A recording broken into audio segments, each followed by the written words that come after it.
Olá, eu sou Fernanda Tartalha, eu sou psicóloga do esporte e eu vim falar um pouquinho para vocês sobre mindfulness. Então, mindfulness é traduzido também aqui para o português para atenção plena ou meditação de atenção plena. Então, todos esses termos estão falando para a gente sobre a mesma coisa. Mas o que é isso exatamente? O mindfulness, ou a meditação de atenção plena, é uma prática milenar, né? Oriental, na verdade, né? Das antigas civilizações da Índia e da China, que na verdade é muito associada a Buda e seus seguidores, por eles terem articulado isso de uma forma sistemática, e também se tornou conhecida e popularizada no Ocidente a partir do desenvolvimento do programa de redução de estresse baseado em mindfulness, que foi desenvolvido pelo Jon Kabat-Zinn em 1979, num centro médico da Universidade de Massachusetts. O Jon Kabat-Zinn, quando ele vai falar, trouxe algumas falas aqui dele sobre o mindfulness para a gente entender. Então ele diz: o cerne da questão é que não é tão simples cair em si na prática. E, via de regra, nós estamos colossalmente sem prática. Estamos fora de forma no que diz respeito a cair em nós. Fora de forma no que diz respeito a reconhecer nossa relação com os aspectos do corpo e da mente. Estamos fora de forma quanto à percepção e à consciência, seja para fora, para dentro, ou ambas as situações. E aí a proposta dele é que entramos de novo em forma, exercitando nossa capacidade de prestar atenção, como se fosse um músculo. Então, a prática do mindfulness nada mais é do que exercitar, prestar atenção. O primeiro passo nessa aventura de conscientização, como ele coloca, é cultivar a intimidade com a consciência em si. Então, mindfulness é sinônimo de consciência. A definição do próprio Jon Kabat-Zinn é a consciência que nasce de prestar atenção no momento presente e sem julgamento. Então, esses três elementos são muito importantes para a gente entender o mindfulness: consciência, momento presente e ausência de julgamento. Especificamente sobre a área do esporte, o próprio Jon Kabat-Zinn vai falar que durante a era do Phil Jackson como treinador do Chicago Bulls, o time treinava e praticava o mindfulness guiado por George Mumford. E quando o Jackson se mudou para Los Angeles para treinar os Lakers, eles também praticaram mindfulness. Os dois times foram campeões da NBA, os Bulls 6 vezes e os Lakers 5. E agora são os campeões Golden State Warriors, que adotaram o mindfulness como parte de sua abordagem de jogo, encorajados pelo seu técnico Steve Kerr, que foi exposto à prática quando estava nos times campeões do Bulls. E aí o próprio Phil Jackson, no livro dele, 11 Anéis, vai falar um pouquinho sobre como ele utilizava essa prática. Então, ele vai dizer, do que os jogadores realmente precisavam era um jeito para acalmar o falatório mental e se concentrar em vencer o jogo.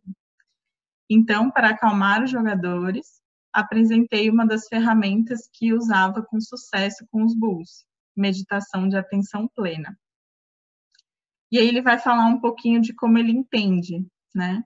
Embora a meditação de atenção plena tenha raízes no budismo, também é uma técnica de fácil acesso para aquietar a mente e fixar a atenção nos acontecimentos presentes. É extremamente útil aos jogadores de basquete que muitas vezes precisam tomar decisões rápidas sob enorme pressão.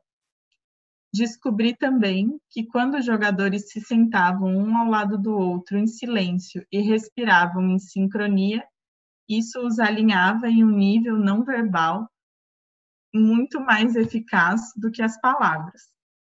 Ele vai dizer que a respiração é igual à mente. Então, ele está falando aqui de 2 benefícios, né? Um de claridade mental, que vai dar eficiência para os jogadores, e também a prática do mindfulness como elemento que pode funcionar para a união do grupo, para as inter-relações. E se todas essas palavras, né, que eu disse até agora foram difíceis para entender o conceito, essa figura exemplifica o que a gente está falando, né? De um lado, a gente tem um bonequinho aí com os pensamentos cheios, e nada do que ele está pensando tem a ver com o momento presente dele. E do outro lado, a gente tem alguém que poderia estar mais perto de um estado mindful, que é estar apenas com a cabeça naquilo que está acontecendo aqui agora. Então, o mindfulness, ele pode ser encarado como um estado, eu posso viver de forma mais mindful, como aqui o bonequinho, que vocês viram que está apenas pensando no momento presente, e eu também posso usar isso como uma técnica, como um treinamento. E quando a gente está falando da prática, do treinamento, a gente vai falar nesse círculo que eu coloquei aqui para vocês. Então, a gente vai escolher fixar atenção em algo, e na maioria das práticas, o mais comum é a gente usar a respiração. Então, presta atenção na respiração. Naturalmente, a nossa mente vai devagar, ou seja, vai se distrair com algum pensamento ou com algum elemento externo. E o círculo continua com a percepção dessa distração, com essa observação, e em seguida trazendo a atenção de volta. A prática o tempo todo é este círculo. Presta atenção, a mente divaga, percebe, traz ela de volta. Então, a gente está treinando selecionar um estímulo, manter a atenção nele, a gente está treinando perceber distração e a gente está treinando retomar o foco. E como, então, que o mindfulness vai influenciar quando a gente está falando de performance no esporte? Principalmente em 3 áreas. Vai contribuir com a regulação emocional dos jogadores, vai contribuir com a melhora do nível de concentração, de atenção de concentração, e também contribui para que os atletas consigam acessar o estado de fluxo, que é um estado, ou flow, que é um estado relacionado a desempenho máximo. Então, eu trouxe aqui algumas áreas para a gente pensar no impacto do mindfulness. A gente pode olhar para as emoções, para os pensamentos e também para a resiliência, entendendo que os atletas que apresentam maior estado de mindfulness têm índices menores de ruminação. Ruminação seriam aqueles pensamentos recorrentes na nossa cabeça, e também apresentam melhor regulação emocional, o que permite que eles consigam reagir de forma mais eficiente frente às adversidades.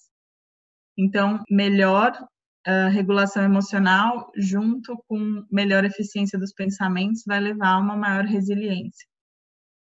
Quando a gente olha também para a ansiedade e para o estresse, existem estudos, os atletas que vivenciam maior estado de mindfulness têm índices menores de ansiedade, além de apontarem melhora nos parâmetros psicológicos e fisiológicos relacionados ao estresse. Quando a gente olha para o estado de fluxo, existem hoje também muitos estudos que encontram correlação positiva entre a prática do mindfulness e a capacidade dos atletas de acessar o estado de fluxo. Em 2017, inclusive, existem alguns autores que correlacionaram o estado de fluxo com o estado de clutch, que é mais conhecido no basquete. E aí, quando a gente pensa na melhora do desempenho em geral, existem estudos apontando que existe melhora de desempenho em esportes de precisão com o mindfulness. Estudos olhando para atletas de tiro e de lançamento de dardo indicaram uma melhora desses atletas depois do treinamento em meditação e mindfulness. E especificamente em relação ao lance livre, também existiu um estudo em 2009 que, quando olhou conjuntamente para a habilidade e a experiência do jogador e para o estado de mindfulness, entendeu que os 3 fatores juntos eram fatores centrais para o sucesso dos jogadores. Então, a gente pode perceber que existem muitas variáveis que são influenciadas pela prática do mindfulness, pelo estado do mindfulness, e essas variáveis vão influenciar também no desempenho e também na saúde mental desses atletas com quem a gente trabalha. Eu trouxe aqui para vocês também as referências dos estudos que eu citei, para quem tiver interesse em buscar saber mais sobre esse tema.